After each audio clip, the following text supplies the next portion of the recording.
Olá, mulheres, a graça e a paz. Aqui é a pastora Evelyn e nós vamos dar início hoje ao nosso estudo do capítulo de número 11 do Evangelho de João.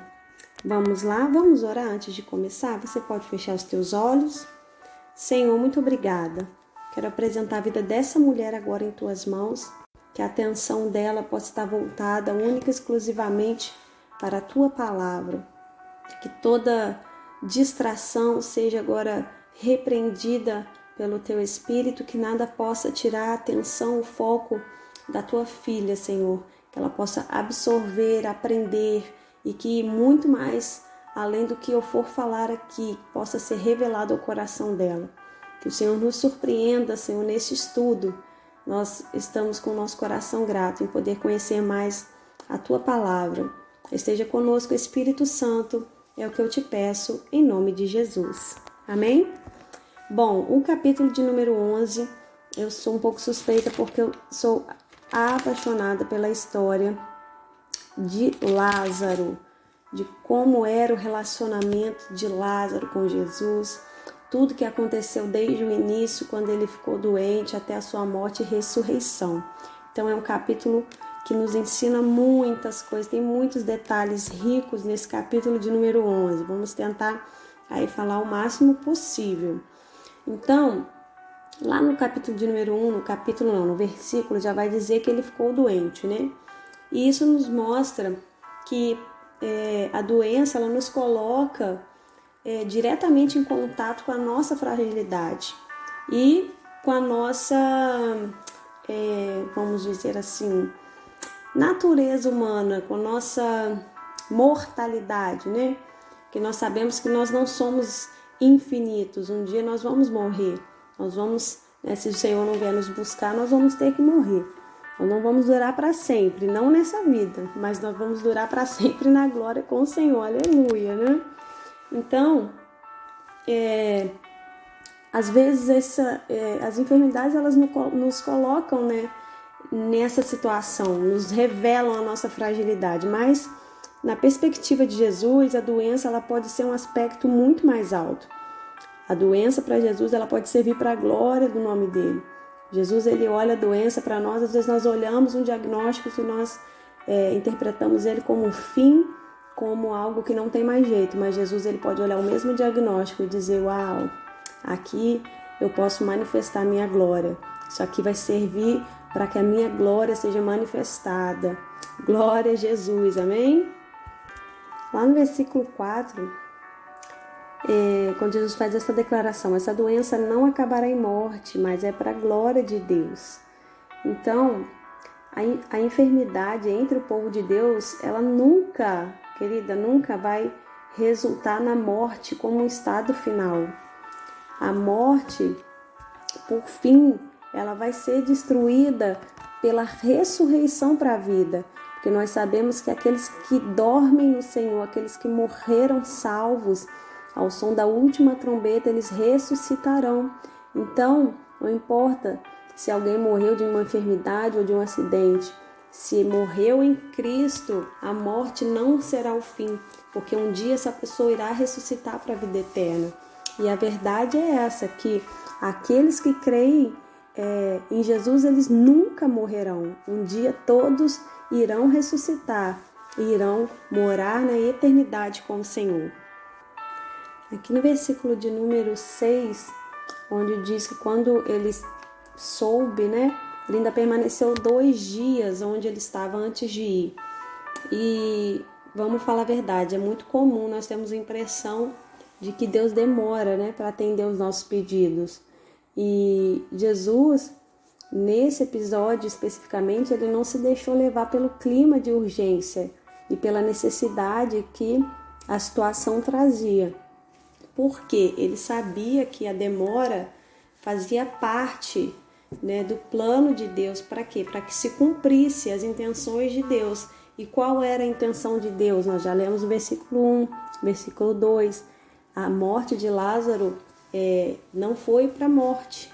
Ele não morreu simplesmente por morrer, mas foi para que se manifestasse a glória de Deus.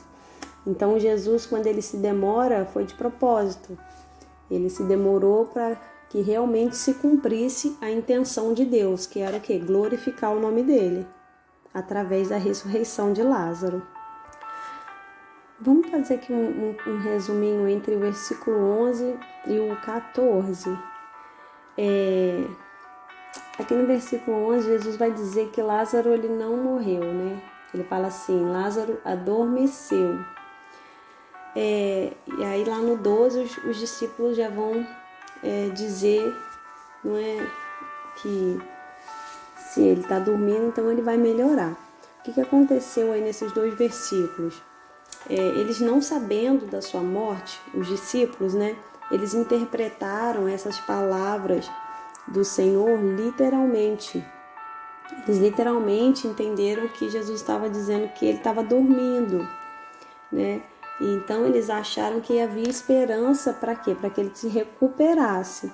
Mas Jesus usou essa palavra dorme num sentido especial, num sentido carinhoso, porque é assim que nós falamos quando alguém, né, um cristão, ele morre, a gente tem essa forma carinhosa de falar, olha, ele dormiu no Senhor, ele dorme no Senhor, né? Quem já falou isso ou já ouviu essa expressão? Então é uma expressão carinhosa entre os cristãos. Jesus disse que ele estava dormindo, realmente, ele tinha morrido, mas os discípulos interpretaram literalmente achando que ele estava apenas dormindo. E aí, logo depois, no versículo 14, aí Jesus já fala diretamente, Jesus já fala de uma forma clara, não, que realmente que Lázaro morreu, porque parece que, né, tipo assim, olha, vocês são meio lentos para entender as coisas. Eu não quis dizer isso, mas já que vocês não entenderam, então agora eu vou falar claro, sim, Lázaro está morto. Lá no versículo 4, Jesus vai e fala dessa forma. Então, outro paradoxo aqui é que Jesus disse que se alegrava por não ter estado lá. Olha que interessante. Por quê? Porque se ele estivesse lá, Lázaro não teria morrido, gente. Jesus não ia deixar Lázaro morrer, porque nunca ninguém morre na presença de Jesus. E nesse caso, uma das maiores lições de fé que seriam dadas ali aos discípulos e a tantas outras pessoas através da ressurreição de Lázaro teria se tornado impossível. Então, quando Jesus disse ali que se alegrou por não estar lá, foi por isso. Porque Jesus amava Lázaro, o texto diz, Jesus amava. Se tinha um lugar que Jesus gostava de ir, queridas, era a casa de Lázaro. Jesus era amigo de Lázaro. Ele amava Lázaro, sua irmã Marta e Maria. Então, quando ele disse que ele se alegrou por não estar lá, foi por isso. Porque se Jesus estivesse lá, Lázaro não teria morrido. E as lições que nós aprendemos com a ressurreição dele não teriam acontecido, teriam se tornado impossíveis. Então, Deus ele procura desenvolver na nossa fé em Jesus através das situações difíceis. Lembre-se disso quando enfrentar as adversidades. Né, que o caminho para lidar com a morte e os desafios é a fé em Jesus. Nunca se esqueça disso. Gente, olha só. Vamos fazer uma continha aqui entre o versículo 17 e 19. Então, olha só, você vai entender. Leia aí que você vai entender. O que parece, Lázaro morreu logo no primeiro dia, logo depois que o mensageiro foi enviado até Jesus. Por quê? Era um dia de viagem da onde ele estava até chegar em Jesus. E aí depois 2 dias, né, contando a demora que Jesus levou para ir. E depois mais um dia da volta do mensageiro. Então, se você for fazer essa conta aí, vai dar um total de 4 dias. Porque quando Jesus chegou lá, Lázaro já estava há 4 dias. Isso é só uma curiosidade, mas que vale a pena a gente saber, né? Esses 3 quilômetros que está descrito aí, de Betânia até Jerusalém, dá um dia de caminhada, tá bom? Aí você pensa assim, nossa, mas 3 quilômetros é pouco aqui no nosso clima. Vai andar 3 quilômetros no deserto, em condições precárias, que eu quero ver se você vai fazer em menos de um dia de caminhada. Só para descontrair. Vamos ler no versículo 25 e 26. Interessante que o versículo 26 termina com: você crê nisso? Então, para quem crê em Jesus, a morte física não é um fim trágico. Eu não sei por que a gente tem tanto medo de morrer. Eu não sei por que a gente fica tão desesperado quando alguém que a gente ama, claro, que dormiu no Senhor, que morreu com Jesus, a gente fica tão triste, tão desesperado. Parece que a gente não sabe para onde aquela pessoa foi, né? Porque quem crê em Jesus, a morte física não é um fim trágico, pelo contrário, é uma vitória, é uma bênção, né? Porque quer dizer que a pessoa ela foi elevada à condição de vida eterna e abundante e uma vida de comunhão eterna com Deus. Olha que coisa maravilhosa! Era para nós enxergarmos a morte de outra maneira. Se nós cremos de verdade em Jesus, se nós cremos, a não ser que nós tenhamos dúvida da nossa salvação. Mas, querida, se você não tem dúvida, não tenha medo da morte.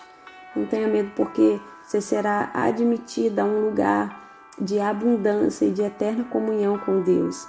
E esse viverá que está no texto refere-se à ressurreição. E nunca morrerá significa que o cristão que terá um corpo novo. Nós teremos um corpo glorificado, nós ressuscitaremos, porque nós viveremos eternamente com um corpo incorruptível, um corpo novo, glorificado, imortal, assim como está lá em 1 Coríntios, capítulo 15, né, que nunca mais poderá morrer e nem se deteriorar. Olha que coisa maravilhosa. Então, a nossa luta hoje tem que ser essa. Você precisa querer lutar para você ir morar no céu. Você precisa lutar para sua família ir para o céu, para os seus parentes, seus pais, seus filhos, eu não sei, marido, né? Seus familiares, aquela pessoa que você ama, amigos, enfim. A nossa luta, a nossa oração tem que ser essa, para que o Senhor dê oportunidade, né? Para que eles se arrependam e aceitem o Senhor, porque o dia que chegar a hora, né? A nossa hora ou de alguém que a gente ama, não vai ser algo trágico para nós, por mais que seja doloroso, mas nós vamos ter a plena convicção de que Ele está em um lugar muito melhor e está junto com Deus, está junto com o Pai. Glória a Jesus. Aqui no versículo 33, vai dizer que Jesus ali ele se agitou-se no espírito e perturbou-se. Isso traduzido, esse termo traduzido vai significar comoveu-se profundamente, vai ter uma conotação ali de ira realmente, que significa que Jesus foi tomado de uma imensa tristeza e uma ira por causa de todo o sofrimento causado pela morte, por Satanás, porque Satanás que faz isso. Não era para as pessoas ficarem tão tristes com a morte de um justo, porque a Bíblia fala que Deus se alegra com a morte do justo, né? Então por que a gente fica tão desesperado? Então Jesus ali, ele ficou com tristeza e ira por causa do sofrimento que a morte estava causando naquelas pessoas, porque você vai ver no contexto aí que o povo foi consolar Marta e Maria. Então, a alma ali de Jesus se encheu não de uma fria despreocupação, mas de uma ira contra o mal, na luta ali em prol da salvação do homem, porque Jesus ali percebeu que realmente a morte não era algo corretamente, me fugiu a palavra aqui agora,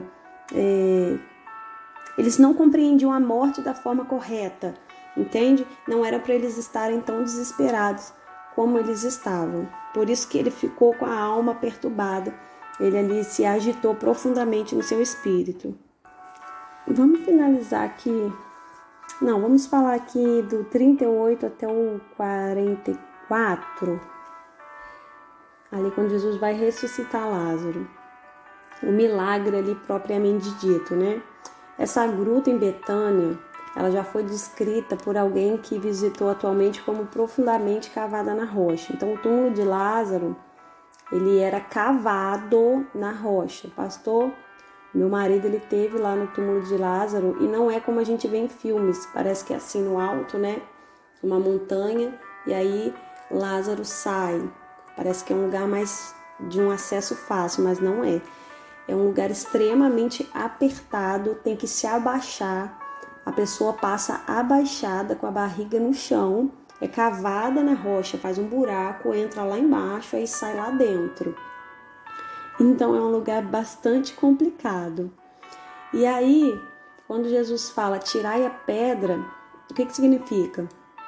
Só Jesus, só Cristo, né, tem poder para ressuscitar os mortos, mas outras pessoas podiam participar ali de acordo com a sua capacidade. Então, tinham pessoas ali junto, Jesus dá a ordem, mas tiveram pessoas para tirarem a pedra que tapavam a porta do sepulcro. E aí Marta ficou perturbada com essa ordem de Jesus. E aí ela tentou ali, né, questionar, porque o corpo já estava em estado avançado de decomposição, porque já tinham 4 dias se passado desde a morte. Então, o que Jesus fez? Ele incentivou, porque ali a Marta ela já estava sem fé, né? Vamos falar a verdade. Ela simplesmente não acreditava, por mais que ela conhecia Jesus, ela não acreditava que Jesus podia fazer aquilo, porque ela até cria, porque a gente é assim, a gente acredita que acontece na vida do irmão que está do nosso lado, mas na nossa não. Então, ela vê Jesus ali, Jesus dá a ordem, tira a pedra e ela vai falar, não, Jesus, mas peraí, tem 4 dias, tipo assim, é muito difícil disso acontecer. Parecia que ela não sabia com quem ela estava falando. Então ali Jesus, ele incentiva a fé de Marta, fazendo ela lembrar das palavras que ele já tinha dito anteriormente, né? Então, dessa vez, ele declara o que iria realmente acontecer, algo que não tinha como ser evitado, né? A glória de Deus seria manifestada ali através do milagre na vida do irmão dela. E essa glória seria o poder de Deus em operação, declarando que é a soberania dele. Então não poderia haver nenhum tipo de retorno depois que Jesus deu a ordem. Jesus deu a ordem, Lázaro ressuscitou imediatamente. Não adiantava ninguém vir querer interromper, querer impedir, não tinha como voltar atrás. A pedra já tinha sido removida, só uma coisa restava a ser feita. Então, por amor da multidão, era preciso esclarecer que aquilo que ia ser feito seria através da comunhão de vida e poder desfrutado pelo Filho com o Pai. Então, para que eles crescem, Jesus ora. Jesus não precisava nem ter orado ao Pai, mas ele orou ao Pai. Então, não era um pedido para ser ouvido, mas uma ação de graça pelo constante laço de comunhão e compreensão que Jesus tinha, sempre teve com o Pai. Tudo que ele fazia era em concordância com o Pai, era em concordância com Deus. Jesus nunca se colocou acima do Pai, acima de Deus. Por mais que ele tinha poder para fazer um milagre como esse sozinho, ele sempre dava glórias ao nome de Deus. Então ali as garras da morte foram quebradas pela voz de autoridade de Jesus que chamou: Lázaro, vem para fora. Então Cristo declarou que virá o dia quando todos os mortos justificados obedecerão da mesma forma que Lázaro obedeceu. Essa autoridade vai chegar um dia que todos os mortos irão obedecer essa mesma autoridade. Aleluia! E o mais interessante é que Jesus ele não tocou em Lázaro para desatar ele. Ele dá uma ordem e ele diz: agora desata-o e deixe-o ir, não é? Então, eu acho que também Jesus ele permitiu que as mesmas mãos que o prepararam para ser sepultado, isso normalmente era feito pela família, né? Era uma tradição, o corpo era velado em casa, a família que preparava. Então eu vejo isso também como um cuidado dele em dar essa alegria ali para as irmãs que provavelmente o enfaixaram para que ele fosse sepultado. Então ele fala, quando ele dá essa ordem, a Bíblia não diz quem foi, mas muito provavelmente foram as irmãs que desataram ele. E ali com uma alegria, né, com algo diferente no coração. essa alegria de desfazer esse trabalho, libertando Lázaro. Isso deve ter sido algo maravilhoso demais. E aí, aqui no versículo 45 e 46, nós temos o resultado desse milagre, né?